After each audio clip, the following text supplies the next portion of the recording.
एक रहेंगे, सेफ रहेंगे, एक रहेंगे, नेक रहेंगे।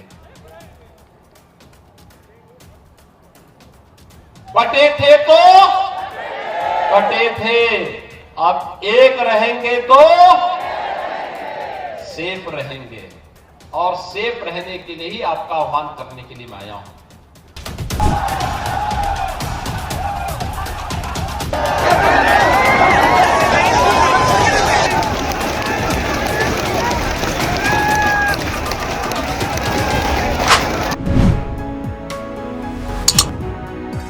नमस्कार दोस्तों, यूपी के सीएम योगी आदित्यनाथ आज जब झारखंड के चुनावी भाषण में बटोगे तो कटोगे जैसे चालाकी भरे विभाजनकारी नारे बुलंद कर रहे थे, तब उन्हीं के सूबे में उन्हीं की पुलिस जुटोगे तो पिटोगे के अघोषित नारे को अमली जामा पहना रही थी।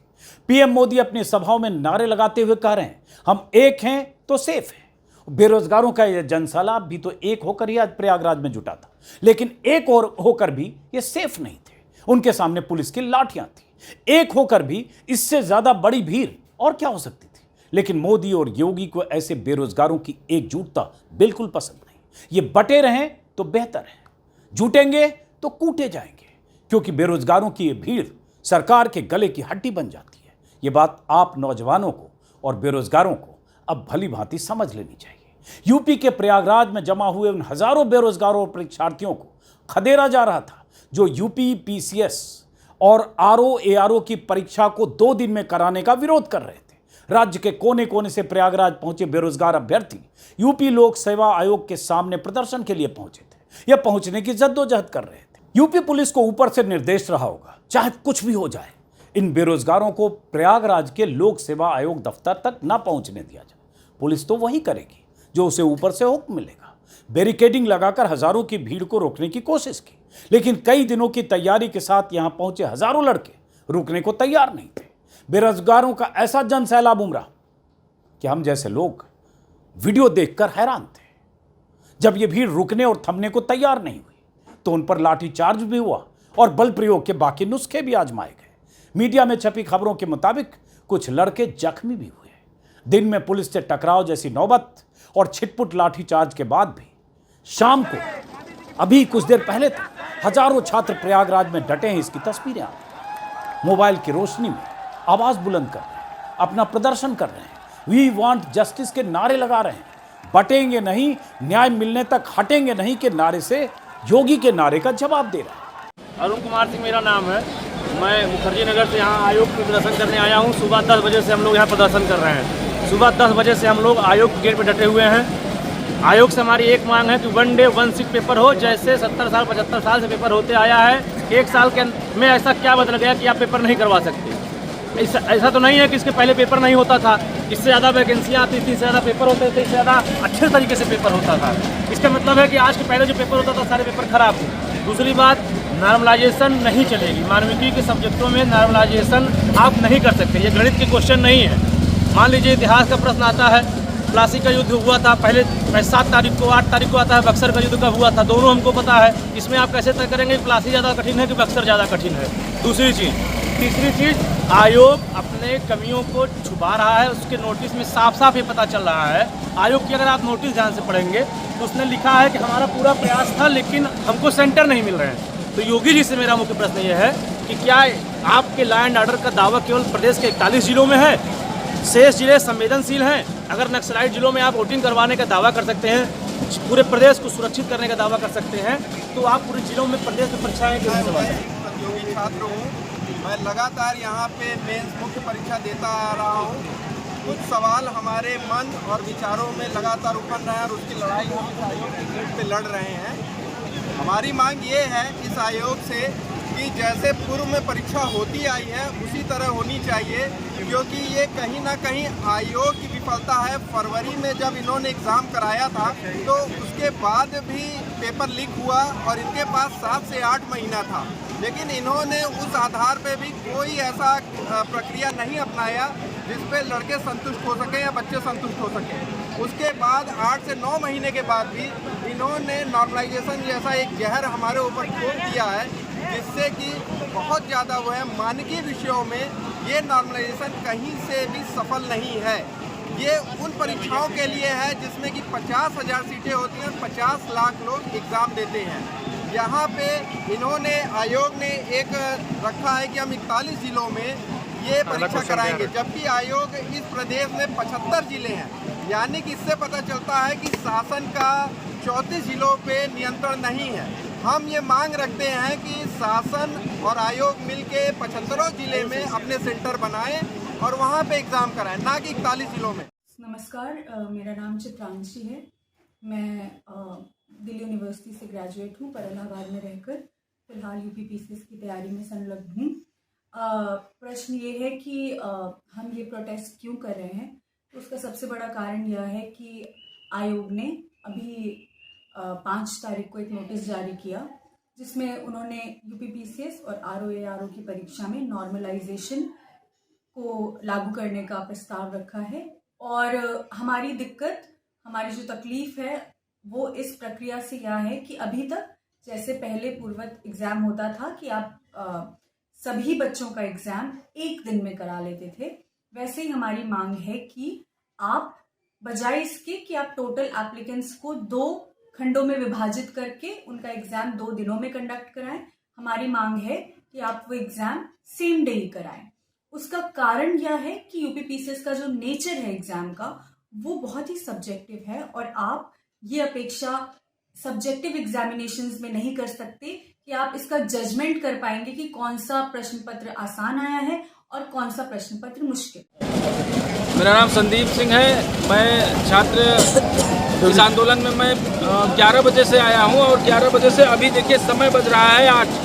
11 बजे से 8 बजे तक जिस प्रकार से यहाँ लड़के खड़े होकर अपनी मांग रख रहे हैं, और अभी तक एक विषय, ये अभी तक कोई भी जिम्मेदार अधिकारी बाहर निकल कर ये पूछने की जहमत नहीं उठा पा रहा है कि बच्चे यहाँ क्यों इतना बड़े 7-8 हज़ार की संख्या में बच्चे यहाँ क्यों इकट्ठा हुए हैं, दिल्ली से, लखनऊ से, गोरखपुर से, ये बच्चे क्यों यहाँ आए हैं, ये बातें अभी तक कोई पूछने के लिए तैयार नहीं हुआ है। नॉर्मलाइजेशन 1 शिफ्ट 1 डे का जो मुद्दा है, मैं क्लियर करना चाहता हूँ कि 1 डे 1 शिफ्ट, अभी तक जो पीसीएस आरओ की परीक्षाएं होती थी, इन परीक्षाओं में 1 दिवसीय परीक्षाओं के रूप में लिया जाता था।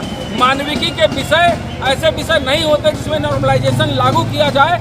नॉर्मलाइजेशन के नाम पे स्मार्ट करप्शन, सरकार स्मार्ट करप्शन के जरिए, ये सरकार स्मार्ट करप्शन के जरिए अपने लोगों को काट छाट के अंदर करने की साजिश के तहत नॉर्मलाइजेशन जैसे सुगीफों को ला के बच्चों के ऊपर ठिकरा फोड़ना चाहती है। मैं माननीय योगी आदित्यनाथ जी से कहता हूं कि क्या 30 से 35 जिलों में इनके पास लॉ एंड ऑर्डर फेल है? अगर इनको एक सेंटर अलॉट करने की बात आती है तो ये 30 और 35 जिलों में सेंटर अलॉट क्यों नहीं कर पाते? शहरी क्षेत्रों में ही अगर ये 75 जिलों में सेंटर अलॉट करते तो शहरी क्षेत्रों में ही अधिक से अधिक बच्चे जुड़कर परीक्षा संपन्न कराई जा सकती थी। 1 नेशन 1 इलेक्शन की बात करने वाले लोग 1 नेशन 1 इलेक्शन की बात करते हैं और यहाँ बच्चों को परीक्षा के नाम पर ठगा जा रहा है। हमारी आयोग से मांग है कि मतलब जैसे परीक्षाएं कराई जाती थी 1 शिफ्ट में, अभी भी 1 शिफ्ट में एग्जाम कराई जाए और जब तक हमें फाइनल नोटिस नहीं मिल जाएगा तब तक छात्र यहाँ से हटेंगे नहीं, क्योंकि नॉर्मलाइजेशन होने से छात्रों का नुकसान है। जैसे पूर्वोत्तर मेंस में स्केलिंग होती थी, सेम उसी ये प्री में भी हो जाएगा। तो हमारा गेम जो है सटीक ना होके भाग पे निर्भर हो जाएगा। किसी पारी में 2.5 लाख लोग बैठेंगे, किसी पारी में 1.5 लाख बैठेंगे, आप कैसे नॉर्मलाइजेशन करोगे? तो सरासर ये अन्याय होगा। तो इनजस्टिस बर्दाश्त नहीं होगा। सरकार और आयोग को चेतावनी दी जा रही है हम छात्रों की तरफ से कि जल्द से जल्द अपने निर्णय को बदलें और छात्र इसमें निर्णय लें। अब सबसे बड़ा सवाल यह है कि ऐसी नौबत आई क्यों? बटोगे तो कटोगे जैसे नारे लगाकर बीजेपी को जिताने में जुटे योगी आदित्यनाथ की सरकार लाखों परीक्षार्थियों की मांग अनसुनी क्यों कर रही है? यहां तो कोई बटा नहीं है, सब एक है, सबकी मांग एक है, सबका मकसद एक है। वो मांग ये है, यूपीपीएससी की तरफ से आयोजित पीसीएस प्री और आरओ की परीक्षाओं को 2 दिन की बजाय हमेशा की तरह जैसे 1 दिन में पहले परीक्षा होती रही है वैसे परीक्षा कराई जाए। लेकिन यूपी लोक सेवा आयोग ने पीसीएस प्री की परीक्षा के लिए 7 और 8 दिसंबर और आरओ की परीक्षा के लिए 22 और 23 नवंबर की तारीख मुकर्रर कर दिया है। चूंकि ये दोनों परीक्षाएं 2 दिन में होंगी, इसलिए इसमें आयोग ने नॉर्मलाइजेशन की प्रक्रिया अपनाने का फैसला किया है। पीसीएस की परीक्षा के लिए 5,78,154 परीक्षार्थियों ने फॉर्म भरा है, जबकि आरओ के लिए 10,76,000 अभ्यर्थियों ने पर्चा भरा है।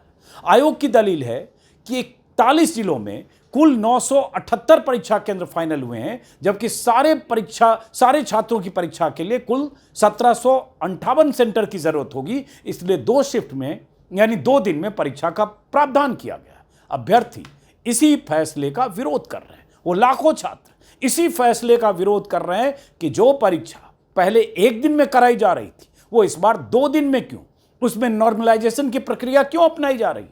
और सवाल ये उठ रहे हैं, 1 नेशन 1 इलेक्शन की बात करने वाले प्रधानमंत्री मोदी और उनके डबल इंजन की सरकार क्या 1 दिन में परीक्षा नहीं करा पा रही है, जो परीक्षा पहले 1 दिन में हुई है।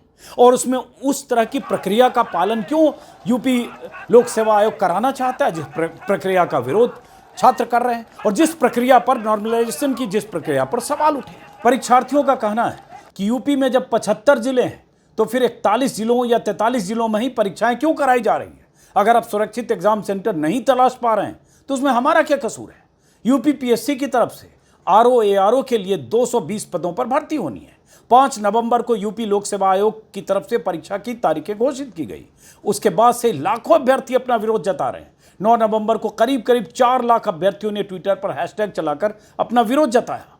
कई दिन पहले भी यह ऐलान किया गया कि अगर उनकी मांगें नहीं मानी गई तो प्रयागराज में प्रदर्शन करेंगे। सवाल यह उठता है कि बीते 4-5 दिनों में उन्हें भरोसे में लेने की क्या कोशिशें हुई या कोशिशें क्यों नहीं हुई। और फिर अगर 1 दिन में एग्जाम हो सकते हैं तो फिर यूपी लोक सेवा आयोग ने 2 दिन में एग्जाम कराने का फैसला क्यों किया, क्यों अपने फैसले पर अड़ा है।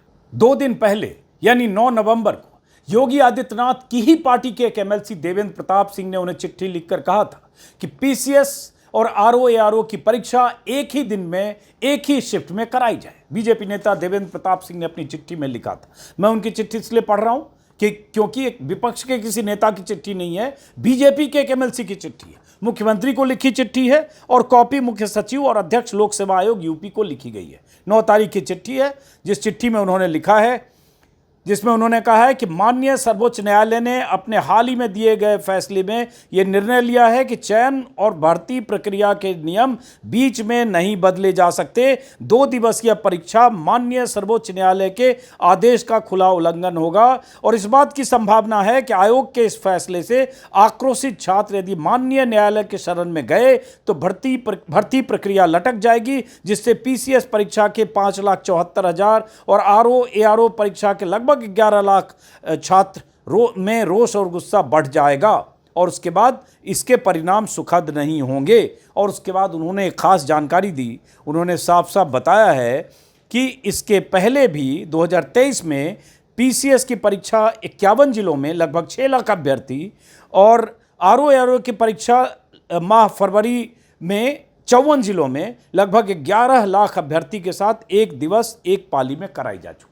तो ये अगर एमएलसी बीजेपी के लिख रहे हैं कि इतने ही छात्र, लगभग इतने ही छात्र अभ्यर्थी अगर 2023 में एक शिफ्ट में एग्जाम दे चुके हैं और उनके लिए 51 जिलों में व्यवस्था की गई, तो इस बार 41 या 42 जिलों में मतलब कम जिलों को क्यों चुना गया और 2 शिफ्ट या 2 दिन क्यों तय किया गया और उसमें एक नई प्रक्रिया नॉर्मलाइजेशन की प्रक्रिया क्यों अपनाई गई, जिस प्रक्रिया के खिलाफ पेचीदगियां हैं, उस प्रक्रिया के खिलाफ जो अभ्यर्थी हैं आक्रोशित हैं, गुस्से में। उसी में इन्होंने लिखा है कि इसके पूर्व में आयोग ने पीसीएस मुख्य परीक्षा में स्केलिंग पद्धति लागू की थी, जो पारदर्शी न होने के कारण आयोग ने स्वयं उस परीक्षा व्यवस्था को निरस्त किया था। स्केलिंग भर्ती प्रक्रिया में घपले और घोटाले की सबसे बड़ी गुंजाइश होती है, सबसे बड़ी जड़ है, जिसे पुनः लागू करने से पारदर्शिता समाप्त हो जाएगी तथा स्केलिंग घपले और घोटाले का हथियार बन जाएगा। और इसलिए उन्होंने सीएम से अनुरोध किया कि आपसे अनुरोध है कि प्रकरण की गंभीरता और संवेदनशीलता के दृष्टिगत पीसीएस आरओ परीक्षा को एक दिवस एक पाली में संपन्न कराने हेतु शासन और आयोग को प्रभावी निर्देश या आदेश दें। ये बीजेपी के एमएलसी, बीजेपी के नेता और योगी आदित्यनाथ मुख्यमंत्री को लिख रहे हैं। उसके बाद भी कुछ हुआ नहीं। योगी जी घूम घूम कर चुनावी रैलियों में बटोगे तो कटोगे, बटोगे तो कटोगे, ये नारे बुलंद कर रहे हैं, भाषण दे रहे हैं, एक तरह से जो नफरती नैरेटिव है वो गढ़ने की कोशिश कर रहे हैं, और यहाँ यूपी के अलग अलग इलाकों से आए छात्र यहाँ प्रदर्शन कर रहे हैं और लाठियाँ खाने को भी तैयार हैं। टकराव की नौबत है, और अभी जब मैं वीडियो रिकॉर्ड कर रहा हूँ रात में, तब भी वहाँ हजारों छात्र वहाँ प्रदर्शन कर रहे हैं, मोबाइल को टॉर्च बनाकर रोशनी में प्रदर्शन कर रहे हैं, अपनी बातें कह रहे हैं और लगातार कह रहे हैं कि हमारी मांगें सरकार माने। और जो सरकार बार बार कहती है बेरोजगारों के लिए बहुत संवेदनशील है, बार बार नौकरी देने और बेरोजगारों के प्रति संवेदनशीलता दिखाने की बात करती है, वो सरकार सुन क्यों नहीं रही है, ये सवाल है। और इसलिए आज बहुत सारे लोग ट्विटर पर लगातार अलग अलग दलों के नेता जिस ढंग से बेरोजगारों के साथ, अभ्यर्थियों के साथ जो विरोध प्रदर्शन कर रहे थे, उनके साथ जो सलूक हुआ, उसको लेकर लगातार ट्विटर पर लिखते बोलते रहे। अखिलेश यादव ने बयान दिया चुनावी सभा के बीच में, उनका बयान भी सुनिए। उससे पहले आपको बता दें कि कांग्रेस के कई नेता, विपक्ष के कई नेता, अलग अलग दलों के विपक्ष के नेता, चंद्रशेखर आज़ाद से लेकर और कांग्रेस के तमाम नेता, सब ने कहा है कि जो सलूक किया जा रहा है उन अभ्यर्थियों के साथ, जो जिस सूबे में 1.5 दर्जन बार परीक्षा पत्र लीक हुआ, पर्चा लीक हो चुका है, जहां परीक्षा के सिस्टम पर भरोसा नहीं है अभ्यर्थियों को, जहां कई बार ऐसी स्थितियां हुई है कि पुलिस भर्ती परीक्षा लीक हुई और फिर विरोध के लिए अगर जमा होते हैं पर्चे लीक के खिलाफ, तो फिर पुलिस इसी तरह से लठ चलाती है, वहां फिर सरकार सुन क्यों नहीं रही है, ये एक बड़ा सवाल है। इस बीच अखिलेश यादव ने क्या कहा, जरा सुनो। ये जो लाठी आप चला रहे हो, ये जैसी सेवा आप कर रहे हो वैसी सेवा आपको भी कभी कभी मिलेगी। अभी इलाहाबाद में सुना है लाठी चल रही है, वहां पर यूपी पीएससी वाले नौजवान छात्र अपनी मांग को लेकर के गए, उनको लाठी मार दी, लाठी मार करके दबाना चाहते हैं, और इसलिए दबाना चाहते हैं इनके पास कोई नहीं बचा, अधिकारियों के अलावा कोई इनके पास नहीं है, जनता तो है ही नहीं। और अगर जनता इनके साथ होती तो क्या बताओ, बीजेपी के नेता को अपनी वेशभूषा बदलनी पड़ती क्या? तो अब सवाल यह है कि क्या योगी आदित्यनाथ कल को ऐसा निर्देश देंगे? क्या लोक सेवा आयोग, यूपी लोक सेवा आयोग क्या अपने फैसले पर पुनर्विचार करेगा? और नहीं तो क्या इन प्रदर्शनकारी बेरोजगारों को यूपी लोक सेवा आयोग भरोसे में लेकर, अगर 2 दिन की परीक्षा के लिए वो तैयार होते हैं, क्या वो तैयार कर पाएगा? कोई तो रास्ता निकलना चाहिए। या तो लोक सेवा आयोग, मुख्यमंत्री योगी आदित्यनाथ उन छात्रों को भरोसे में ले कि हम फुल प्रूफ गारंटी के साथ कहते हैं कि इसमें कोई गड़बड़ी नहीं होगी, और वो छात्र मान जाए तो फिर ये उनके और उनके बीच का फैसला है। लेकिन अगर वो नहीं है तो प्रदर्शनकारी छात्रों पर, बेरोजगारों पर लठ बरसाना या सख्ती से पेश आना, ये बात तो ठीक नहीं है। और जब तक ये लड़ाई छात्र लड़ेंगे, हम जैसे लोगों की ड्यूटी है कि उनकी आवाज़ आप तक पहुंचाते रहें। और मैं उन छात्रों से भी कहूँगा कि आप अगर चाहें तो आप मेरे मेल आईडी पर, आप चाहें तो मेरे जो यूट्यूब चैनल में जो नीचे आपको मेल आईडी दिखेगा, ajitanjumeditor@gmail.com पर अपनी जानकारी आप शेयर करें। कोशिश करेंगे कि आपकी आवाज़ हम लगातार पहुंचाते रहें। फिलहाल इस वीडियो को यहीं ख़त्म करते हैं, फिर मुलाकात होगी। नमस्कार।